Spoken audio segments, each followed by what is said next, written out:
Learners कैसे हैं आप सब। उम्मीद है कि बहुत अच्छे होंगे। आपका एक बार फिर से स्वागत है ऑल टीचिंग एप्टीट्यूड के पीवाईक्यू सीरीज़ में, जिसमें हम हर एक वीडियो में 10 क्वेश्चंस कर रहे हैं प्रीवियस ईयर क्वेश्चन पेपर जो यूजीसी नेट पेपर 1 से आते हैं। टीचिंग एप्टीट्यूड के अराउंड 120 क्वेश्चंस डिस्कस कर चुके हैं हम अब तक। आज 10 मोर क्वेश्चंस करेंगे। आपकी जानकारी के लिए बता दूं कि इसके अलावा हम कम्युनिकेशन, मैथमेटिकल रीजनिंग और जो रिसर्च एप्टीट्यूड की यूनिट है उसको भी साथ साथ कवर करते हुए चल रहे हैं। तो आप उसकी जो प्लेलिस्ट है वो हमारे चैनल पर जा कर के देख लेना। देखते हैं आज के हमारे 10 क्वेश्चंस कौन कौन से हैं। In which teaching method learners participation is made optimal and proactive? Discussion method, buzz session, brain storming session method या प्रोजेक्ट मेथड? तो इसका जो गाइस राइट आंसर है वो है प्रोजेक्ट मेथड। तो क्योंकि प्रोजेक्ट मेथड में क्या होता है, ऑप्टिमल पार्टिसिपेशन होता है हर एक लर्नर का, क्योंकि जो सारे के सारे जो लर्नर्स होते हैं प्रोजेक्ट में वो कंटिन्यूअसली इन्वॉल्व रहते हैं प्लानिंग में, एग्जीक्यूटिंग में, मॉनिटरिंग में और इवेलुएटिंग में।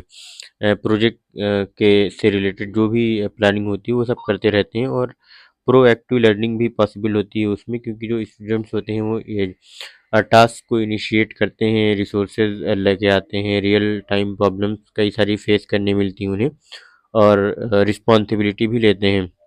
और जो प्रोजेक्ट मेथड है वो एक तरह से लर्नर सेंटर्ड या लर्निंग बाय डूइंग वाला भी रहता है, और सस्टेन्ड एंगेजमेंट होती है इसमें, क्योंकि पार्टिसिपेशन जो है वो काफ़ी डीप, लॉन्ग टर्म और कंपलसरी होती है, नॉट मोमेंट्री नहीं होती। जैसे डिस्कशन में बस एक फिक्स टाइम पीरियड के लिए होता है, इसमें बहुत ज़्यादा रिस्पॉन्सिबिलिटी नहीं होती, प्लानिंग इन्वॉल्व नहीं होती, बट प्रोजेक्ट में बहुत सारी चीज़ें होती हैं। तो जो लर्नर्स का पार्टिसिपेशन है प्रोजेक्ट मेथड में is made optimal and proactive. Next question है हमारा, learning is a life long process, और फिर इसका रीज़न जो दिया हुआ है, learning is to be useful must be linked with life processes. तो इसका जो तो एकदम हमारा जो असर्शन है वो सही है कि लर्निंग जो है वो लाइफ लॉन्ग प्रोसेस है, और learning is to be useful must be linked with the life processes. तो ये जो ऑप्शन ए है हमारा, both A and R true and R is the correct explanation of A. तो ये सही है, इसको रीज़न अच्छे से एक्सप्लेन कर रहा है एसर्शन को। देखते हैं नेक्स्ट क्वेश्चन क्या है। Effectiveness of teaching has to be judged in terms of course coverage, students interest, learning outcome of students and use of teaching aids in the classroom. तो हमें पता है कि इफेक्टिवनेस ऑफ टीचिंग है वो learning outcome of student से जज की जा सकती है बढ़िया से, बेस्ट ऑप्शन नहीं है। Which of the following is a key behaviour in effective teaching using students ideas and contribution, structuring, instructional variety या क्वेश्चनिंग? तो इसमें की बिहेवियर में से एक जो है वो हमारा है इंस्ट्रक्शनल वैरायटी, की अलग अलग इंस्ट्रक्शंस की जो वैरायटीज़ होती हैं वो यूज़ करनी चाहिए टीचर को। नेक्स्ट है, on the basis of summative test, a teacher is interpreting his or her student performance in terms of their wellness, lifestyle evident in behavior. This will be called formative testing, continuous and comprehensive evaluation, norm reference testing, criterion referenced testing. तो इसमें हमें बताना है कि कौन सी testing है अगर इस तरीके का वो आता है। तो इसका जो गाइड राइट आंसर होगा वो है क्राइटेरियन रेफरेंस टेस्टिंग, क्योंकि हमें पता है जो ये बहुत जितनी भी टेस्टिंग दी हुई है बहुत इंपॉर्टेंट है, इससे एक ना एक क्वेश्चन रहता ही है। तो जो टीचर है जब is interpreting performance not ranking students, तो जो इंटरप्रिटेशन है is done against a specific standard या बेंचमार्क, और बेंचमार्क क्या है वो wellness lifestyle evident in behaviour. तो that lifestyle acts as a criterion. तो इस तरीके से जो द टेस्ट है इसमें ये हमारा क्राइटेरियन बेस्ड है। नेक्स्ट क्वेश्चन है, one of the most powerful factors, बाकी आप ये पढ़ लेना जो भी है। फॉर्मेटिव टेस्टिंग ये कंटिन्यूस प्रोसेस होता है टीचिंग लर्निंग की जो वो होती है वो उसके जो है उसमें ड्यूरिंग क्लासरूम टीचिंग में ही इसको यूज़ किया जाता है। जैसे टीचर क्वेश्चन पूछ लेता है पढ़ाते टाइम बच्चे से कि आपको समझ में आ रहा है नहीं आ रहा है, या एक तरीके से प्रॉब्लम सॉल्विंग टेक्निक के तौर पे यूज़ किया जाता है। और कॉन्टीन्यूस और कॉम्प्रिहेंसिव इसमें बहुत सारे एस्पेक्ट्स हो जाते हैं, अम्ब्रेला टर्म है एक तरह से ये हमारा टेस्टिंग में। नेक्स्ट है आपका question, one of the most powerful factors affecting teaching effectiveness is related to the social system of the country, economic status of the society, prevailing political systems या एजुकेशनल। तो इसमें हमें बताना है कि जो कौन सा ये है मोस्ट पावरफुल फैक्टर है दैट अफेक्ट टीचिंग इफेक्टिवनेस। तो इसमें देखिए जो सबसे मोस्ट इफेक्टिव वो है एजुकेशनल, एजुकेशनल सिस्टम जो है आपका वो होगा यहाँ पे, ये एजुकेशनल सिस्टम है, सिस्टम इधर आ गया था। तो टीचिंग इफेक्टिवनेस है is most directly shaped by educational system. ये बहुत सारी चीज़ें डिटरमाइन करती हैं, जैसे करिकुलम और सिलेबस, टीचिंग लर्निंग मेथड्स हो गए, evaluation and examination patterns, teacher training and autonomy, learner centred versus other या टीचर सेंटर्ड अप्रोच कह सकते हैं आप। जो बाकी सोशल और इकोनॉमिक और पॉलिटिकल सिस्टम है, ये इन्फ्लुएंस तो करते हैं एजुकेशन को, but they do indirectly. The immediate and most powerful factor जो अफेक्ट करता है टीचिंग को actually happens in classroom, that is our educational system. Formative evaluation tends to accelerate the pace of learning.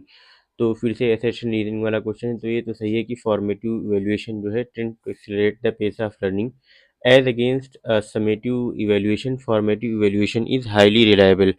तो इसमें हमें बताना है कि कौन सा करेक्ट है और कौन सा इनकरेक्ट है, या कौन सा करेक्ट अगर है तो सही से एक्सप्लेन कर रहा है या नहीं कर रहा है, या दोनों जो है करेक्ट है बट एक्सप्लेन कर पाता है या नहीं। तो इसमें देखने जो formative evaluation tend to accelerate the pace of learning, ये तो ठीक है। As against summative evaluation, formative evaluation as is highly reliable. ऐसा नहीं है, हर एक टेस्ट की अपनी अपनी जो वो हैं स्ट्रेंथ और वीकनेसेस हैं। तो जो एज अगेंस्ट यहाँ पे रीजन दिया हुआ है summative evaluation, formative evaluation is highly reliable. तो ये जो स्टेटमेंट है आपका, ये जो है इनकरेक्ट हो जाएगा। बाकी जो आपका ये है ऑप्शन, ये करेक्ट है। तो इस तरीके से सी जो ऑप्शन है, A is true R is false. जो समेटिव इवेल्युएशन है वो कहीं ना कहीं उसकी अपनी स्ट्रेंथ है और वीकनेसेस हैं।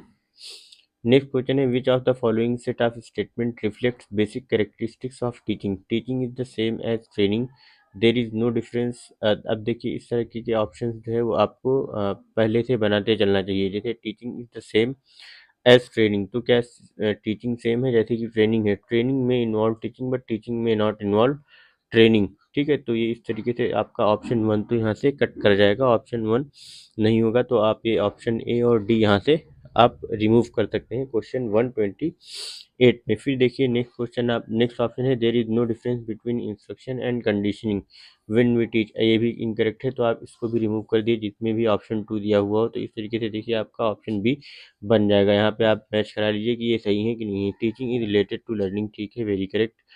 Teaching is a task word while learning is an achievement word, ये भी ठीक है। टीचिंग मीन्स गिवन इन्फॉर्मेशन, क्या टीचिंग मीन्स ये होता है कि इन्फॉर्मेशन लोग दें या एक दूसरे को इन्फॉर्मेशन इम्पार्ट करें? तो ऐसा नहीं है कि टीचिंग जो है का मतलब ये है कि इन्फॉर्मेशन देना। तो ये भी इनकरेक्ट हो जाएगा। वन में teach without learning taking place, तो ये सही है कि एक इंसान पढ़ा सकता है बट हो सकता है कि कोई लर्निंग वहाँ पर ना हो रही हो। तो इस तरीके से आपका जो ऑप्शन 3, 4 एंड 6 है वो करेक्ट हो जाएगा। नेक्स्ट क्वेश्चन है, which of the following factors affect teaching. Teachers internal locus of control, learners motivation, teachers biographical data, teachers self efficacy, learners interest in co curricular activities, teachers skill in managing and monitoring, teachers knowledge of subject including general knowledge. तो आपको बस simply जैसे आपने previous question किया था वैसे ही solve करते हुए चलना है। Teachers internal locus of control, देखिए ये तो आपका जो ऑप्शन है ये होना चाहिए कि teachers internal locus of control, teacher को खुद के ऊपर कंट्रोल होना चाहिए। तो जो जिसमें जिसमें ऑप्शन वन है आप उसको रखिए, बाकी रिमूव कर दीजिए। ये नेक्स्ट है लर्नर्स मोटिवेशन, तो ठीक है, जिसमें ऑप्शन टू है उसको रखिए। अब दोनों में ऑप्शन टू है। फिर देखिए टीचर्स बायोग्राफिकल डेटा, अब टीचर्स के जो बायोग्राफिकल डेटा है उससे क्या लेना देना है कि टीचर की बायोग्राफी क्या है या क्या नहीं है, तो ये बहुत ज़्यादा मैटर नहीं करेगी। तो ये आप इसको रिमूव कर सकते हैं। तो इस तरीके से जो आपका ऑप्शन ए है वो बन जाएगा राइट आंसर। फिर देख लीजिए आप, टीचर्स सेल्फ एफिकेसी, ठीक है, ये होना चाहिए। और learners interest in co curricular activities, जो आपका ऑप्शन फिफ्थ है, ये ज़रूरी नहीं है कि लर्नर का इंटरेस्ट जो है, यहाँ पे पूछा है फैक्टर अफेक्टिंग टीचिंग, तो ये ज़रूरी नहीं है अगर लर्नर कोई को करिकुलर एक्टिविटीज़ में बहुत ज़्यादा एक्टिव है नहीं है, इससे ज़्यादा फर्क नहीं पड़ता। Teachers skill in managing and monitoring, ठीक है, बेसिकली हम टीचिंग की बात कर रहे हैं, टीचर सेंटर्ड फैक्टर्स की। तो teachers knowledge of subject including general knowledge, तो ये भी सही है। तो इस तरीके से आपका ऑप्शन ए जो है वो बन जाएगा।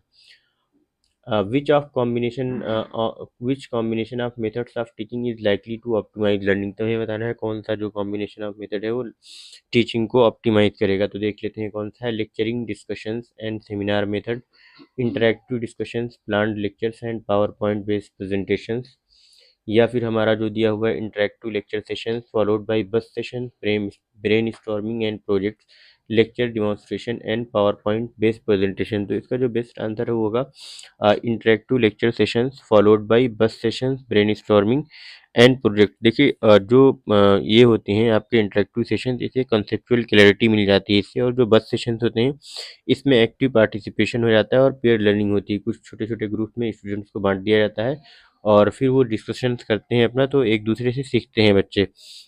और जो ब्रेन स्टॉर्मिंग है इससे क्रिएटिविटी और हायर ऑर्डर थिंकिंग में हेल्प मिलती है।